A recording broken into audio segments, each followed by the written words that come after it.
जय श्री राधे। पूज्य श्री सद्गुरुदेव भगवान के चरणों में प्रणाम। पूज्य मीराबाई जी का जीवन चरित्र। कल हमने सुना कैसे मीराबाई जी को दिव्य द्वारिका के दर्शन हुए। अब आगे सुनते हैं।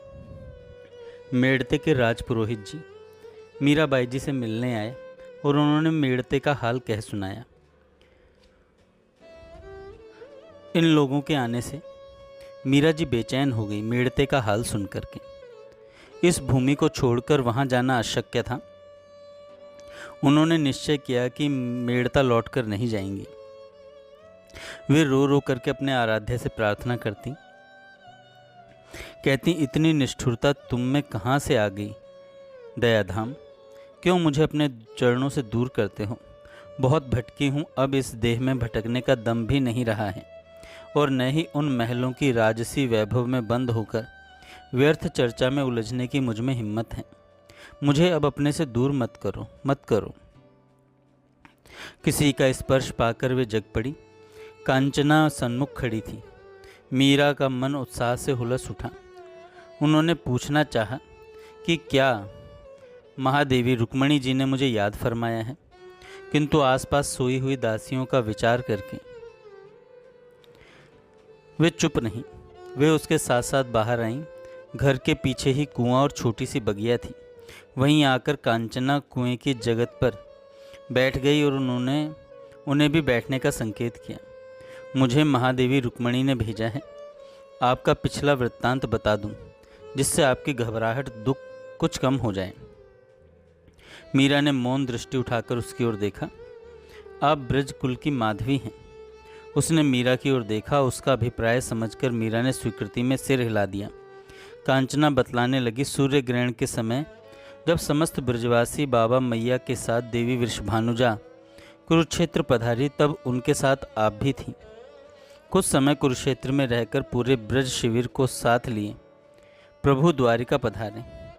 जहाँ अभी गोपी तलाई है, वहीं ठहरे सभी जन। देवी वृषभानुजा, उनकी सखियां, गोपालों और ब्रज के जन जन का अनन्य प्रेम और असीम सरलता देखकर द्वारिका के लोग और सभी महारानियां मन ही मन न्यौछावर थीं। वे एक एक दिन अपने यहाँ भोजन कराना चाहती थीं। संख्या की बहुलता के कारण यह संभव नहीं लगता था। अतः यह निश्चय हुआ कि सर्वप्रथम एक एक दिन 8 पटरानियां भोजन का आयोजन करें। एक दिन महाराज उग्रसेन और कुछ दिन ऐसे ही प्रधान सामंतों के यहाँ। अंत में 100 महारानियां मिलकर एक एक दिन भोजन का आयोजन करें। इस प्रकार थोड़े समय में ही सबको सुयोग्य प्राप्त हो जाएगा। निश्चय के अनुसार ही भोजन और स्नेह सना स्वागत सत्कार हुआ। श्री किशोरी जी के शील, सदाचार, सरलता और सौंदर्य पर स्वामिनी जी ऐसी मुग्ध हुई जैसे अपने प्राणों के साथ देह का लगाव होता है। वे बार बार उन्हें आमंत्रित करती, अपने ही सुकुमार हाथों से रंधन कार्य करती और अतिशय प्रेम एवं अपार आत्मीयता पूर्वक उन्हें अपने हाथों से जिमाती। कभी कभी दोनों एक ही थाल में भोजन करती और भगवान की बातें चर्चा करती। ऐसी घुल मिल जाती कि लगता जैसे 2 सहोदरा बहनें बहुत काल पश्चात मिली हों। भानुनंदिनी श्री राधा अकेली नहीं पधारती थीं, उनके साथ 2-4 सखियां अवश्य ही होती। एक बार उनके साथ आप पधारी थीं। द्वारिकाधीश की पट्ट महादेवी साक्षात लक्ष्मी रूपा वैदर्भी के महल का असीम ऐश्वर्य और अतुल वैभव देखकर 1-2 क्षण के लिए आपके मन में भी उस वैभव आनंद की सुखानुभूति प्राप्त करने की और द्वारिकाधीश की महारानी बनने की स्फूर्णा उभरी। थोड़ी ही देर में वह सब भूल भाल कर आप श्री किशोरी जी के साथ वापस ब्रज शिविर में लौट गई थी। किंतु काल के अनंत विस्तरण अंक में आपका यह संकल्प जड़ित हो गया। उसकी पूर्ति की एक झांकी आप कुछ दिन पूर्व पा चुकी हैं, जब आपको दिव्य द्वारिका का दर्शन हुआ। अब जो यत्किंचित शेष बाकी रहा, वह प्रसाद भी पाकर आप शीघ्र ही श्री किशोरी जी की सेवा में पधार जाएंगे। क्या मुझे द्वारिका से मेवाड़ लौटना होगा? मैं इस देह को नहीं रखना चाहती। अब इसके रहने से ही जंजाल उठ खड़े होते हैं। मीरा ने कहा, नहीं, अब विलंब नहीं है, कुल 5-7 दिन बस। कांचना मुस्कुराई। आप दिव्य द्वारिका के सच्चिदानंद महल में पधार जाएंगी, किंतु देह नहीं छूटेगी, केवल परिवर्तित होगी। यही समाचार देने मैं सेवा में उपस्थित हुई हूँ।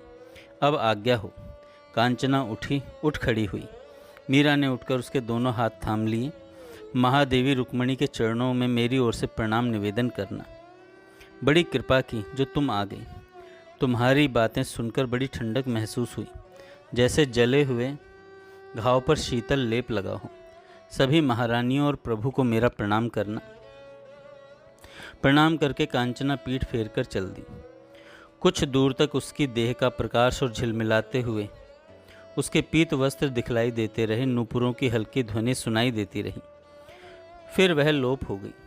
मीरा लौटकर अपने कक्ष में सो गई।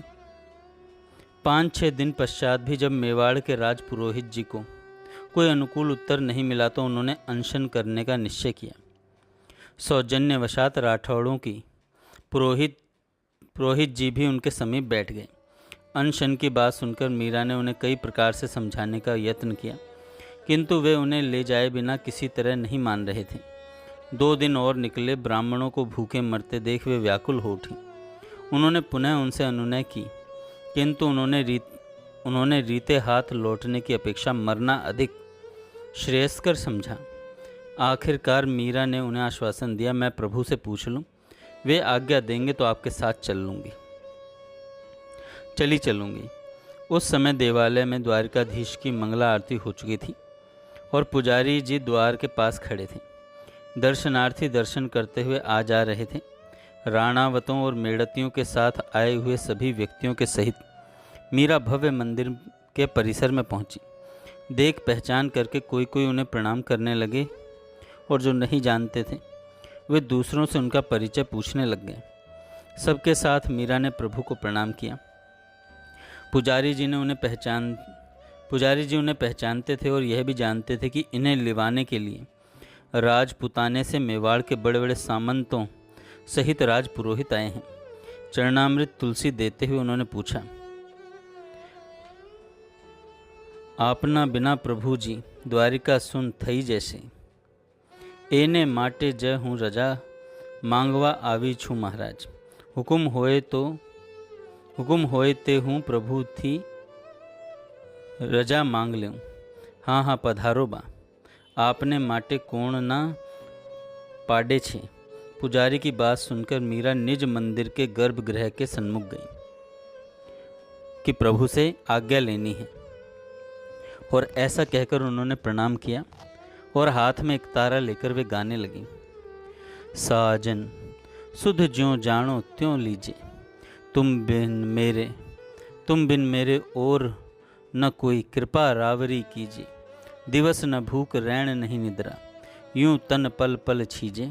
मीरा के प्रभु गिरधर नागर, मिल बिछुरन मत दीजे। अंतिम पंक्ति गाने से पूर्व उन्होंने एक तारा मंगला के हाथ में थमाया। गाती हुई धीरे पदों से निज मंदिर के गर्भगृह की ओर बढ़ी। देहली लांघकर वे श्री ठाकुर जी के सामने जा खड़ी हुई। वे एकटक उनका मुख देखते हुए बार बार गा रही थीं, मिल बिछुरन मत दीजिए। एकाएक उनकी दृष्टि के सामने से मंदिर मूर्ति और पीछे खड़े लोग विलुप्त हो गए। सामने वर वेश में खड़े श्री द्वारिकानाथ मुस्कुरा रहे थे।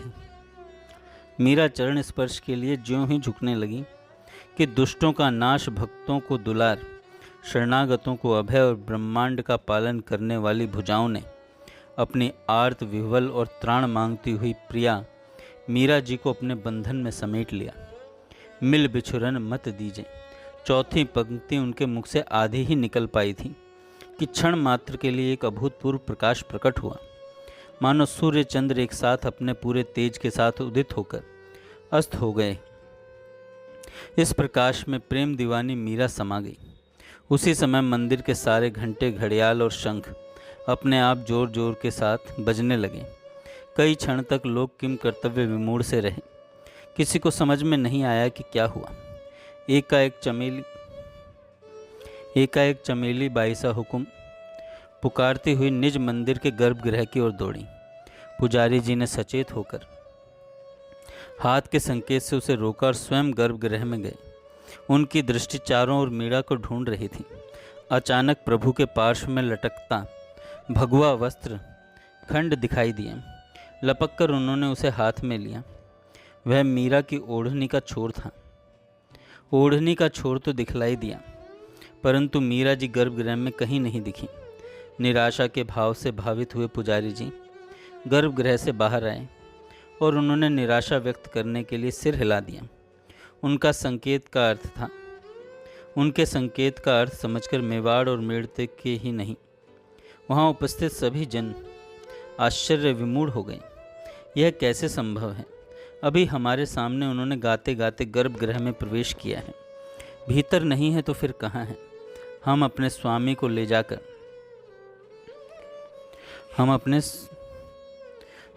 ले जाकर क्या उत्तर देंगे?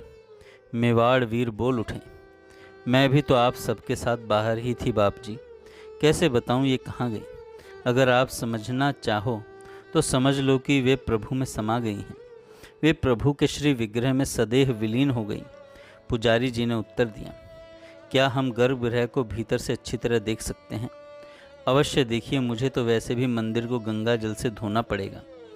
मेवाड़ और मेड़ते के एक एक वीर निज मंदिर के द्वार पर खड़े हो गए। दोनों पुरोहित निज मंदिर में प्रवेश करके मूर्ति के चारों ओर घूम घूम कर मीरा को ढूंढने लगे। उन्होंने फर्श बजाकर देखा कि वह नीचे से पोला तो नहीं है। इसी प्रकार दीवारें भी ठोकी। अंत में वे निराश होकर बाहर निकलने लगे तो पुजारी जी ने कहा,